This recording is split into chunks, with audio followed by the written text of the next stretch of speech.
Už telefoną sumokė apie 1500 litų. Įjungi, spaudi mygtuką ir lauki. Čia Nokia N70. Pamenu, per TV reklamą jis atrodė kaip ateitis. Multimedija, kompiuteris kišenėje. Bet kai laikau jį šiandien, jausmas kitoks. Jis ne taip veikia, kaip tikėsi. Spaudi ir lauki. Kartais atrodo, jis galvoja ilgiau negu tu. Pirmą kartą paėmus, jis palieka gerą įspūdį. Telefonas nėra sunkus, bet jaučiasi solidžiai. Rankoje laikosi labai patogiai, net limpa prie delno. Forma atrodo apgalvota, nei per didelis, nei per mažas. Aplink ekraną ir klaviatūrą matosi metalinis apvadas. Jis suteikia tokio prestižinio daikto pojūtį. Bet tada apsuki telefoną ir gale tas kameros dangtelis. Pats mechanizmas įdomus, net šiek tiek kietas. Bet jis nėra idealus. Jaučiasi, kad plastikas šiek tiek juda, truputį kliba. Ir tada pagalvoji, kad tas premium jausmas yra tol, kol žiūri iš priekio. 2005 metai. Tuo metu dauguma telefonų dar buvo labai paprasti. Skambini, rašai SMS, kartais paklausai muzikos ir viskas. Ir tada atsiranda N serija. Pamenu, per reklamas viskas atrodė gražiai. Kartu pasirodo Nokia N90, N91 ir šitas Nokia N70. Buvo kalbama apie naują erą, jog šis prietaisas nebebus tiesiog telefonu.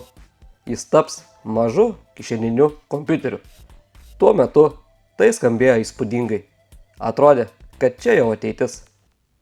Bet kai apžvelgiu jį šiandien, suprantu, kad tas šuolis nebuvo toks didelis, kaip žadėta. Iš esmės, tai buvo labiau patobulinta Nokia 6680 versija. Iš priekio viskas atrodo tvarkingai. Mygtukai išdėstyti aiškiai. Bet kai pradedi naudoti klaviatūrą, čia prasideda problemos. Mygtukai labai maži. Ir kas dar blogiau, jie sugrūsti vieną šalia kito. Net jei pirštai nėra dideli, pataikyti paspausti, juos tikrai sunku. Kai rašai SMS žinutę, nori paspausti raidę, bet pataikai į kitą. Turi taisyti, trinti ir tuomet spausti dar kartą. Galvojau priprasiu per keletą dienų, bet ne, čia ne įprotis. Čia tiesiog toks keistas klaviatūros dizainas ir tas paprastas atrodo SMS rašymas tampa lėtesnis nei turėtų būti. Bet čia dar ne viskas. Pradėjus daugiau landžioti po telefoną, supranti, kad didžiausia problema net ne klaviatūroje. Spaudi mygtuką ir nieko. Lauki, tada sureaguoja. Įjungi telefoną, lagas. Eini į galeriją, lauki. Atidarai žinutę, lauki. Ir keisčiausia, kad techniškai viskas atrodė tikrai rimtai. Telefonas turėjo apie 30 MB RAM ir 220 MHz procesorių. Popieriuje multitasking. Gali laikyti kelias programas vienu metu. Bet realybėje telefonas to tiesiog net laikydavo. Atidarai kelias programas ir pradeda jaustis, kad jis galvoja ilgiau negu tu. Užtekdavo prikrauti daugiau nuotraukų ir galerija pradėdavo dusti. Ir blogiausia, kad tai nėra vienkartinis strigimas. Tas lagas daugiau ar mažiau jaučiasi praktiškai visur. Ypač jei prieš tai turėjai kokią Nokia 6230i ar Sony Ericsson. Ten paspausdavai ir viskas vykdavo iš karto. Forumuose žmonės tuo metu labai skųsdavosi strigimu. Pamenu vieną forumo komentarą. Sumokėjau krūvą pinigų už šitą telefoną. Bet senasis buvo žymiai greitesnis. Ir juokingiausia, kad žmonės net pradėjo ieškoti būdų, kaip apeiti sistemą. Nelaikyti visų nuotraukų viename aplankale ar naudoti kitas galerijos programas. Čia jau buvo nebe normalus naudojimas, o rimtas bandymas su juo susigyventi. pačiame telefone viskas atrodo moderniai. Spalvotas meniu, įvairias funkcijas, nustatymų pilna. Iš pradžių net atrodo fainai. Bet kuo daugiau landžioji, tuo daugiau sluoksnių atsiranda. Įeini į nustatymus, juose vėl nustatymai, o nustatymų viduje dar nustatymai. Kartais atrodo, kad ieškai ne funkcijos, o pasiklydai pačiame telefone. Ir tada pradedi jausti, kad čia jau nebepaprastas telefonas. Čia beveik mažas kompiuteris. Tuo metu toks kiekis funkcijų telefone atrodė visiškas kosmosas. Nuo skaičiuotuvo ir kalendoriaus iki muzikos grotuvo, video skambučių ir visokių kitų programėlių. Atrodo, kad telefone jau beveik viskas yra. Praktiškai mini Android. Pamenu, tuo metu Nokia labai stūmė mintį, kad telefonas turi atstoti beveik viską. Muzikos grotuvą, fotoaparatą, vaizdo kamerą ar internetą. Todėl jie net vadino šitos telefonus ne šiaip telefonais, o multimedia kompiuteriais. Ir vienas įspūdingiausių dalykų buvo multitaskingas. Galėjai palikti muziką groti, išeiti į meniu ir daryti kažką kito. Tuo metu tai atrodė labai rimtai. Ir tada dar pamatai video skambučius. Tais metais tai atrodė fiziškai nereali funkcija. Telefone jau galėjai matyti kitą žmogų.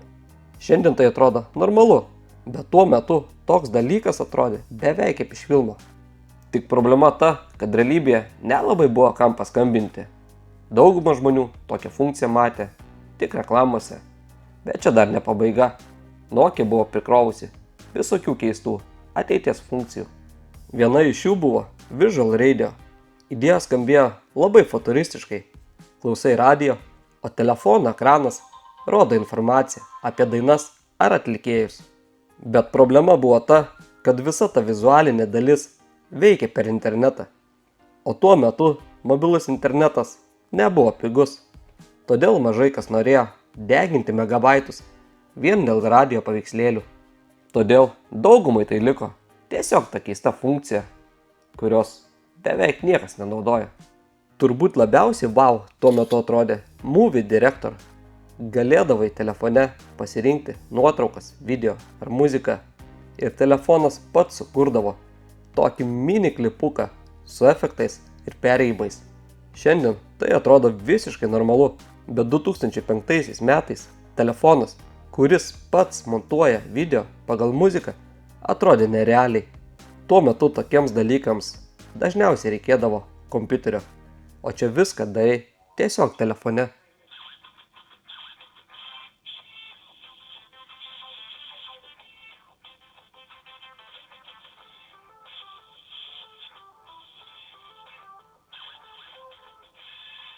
Ir būtent tokie dalykai tada jau kūrė tą jausmą, kad Nokia N70 jau gyvena truputį ateityje. Tarp visų tų funkcijų telefone buvo šie žaidimai. Snake 3 tuo metu atrodė visai kitas lygis. Nebe paprasti taškiukai, o beveik trimatis vaizdas.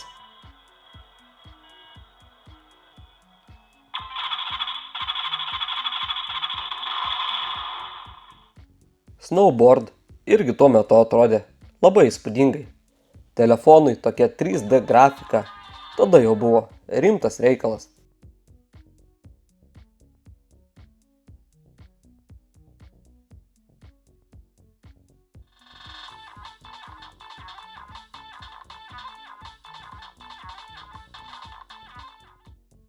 O Card Deck buvo tiesiog visas kortų rinkinys telefone.